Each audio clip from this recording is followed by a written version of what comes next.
सारे इधर आओ जरा।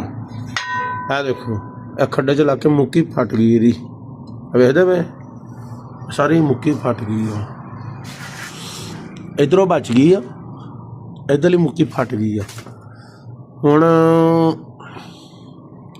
तोड़ तक फट गई आ देखो हो गई आ ठीक है जी वजह तो टायर सारा खराब करती पई घसांदी पई आ टायर पिछे चले गया। इसका क्या हल है? ये अपनी कल्टस का यह मसला सारा बनया।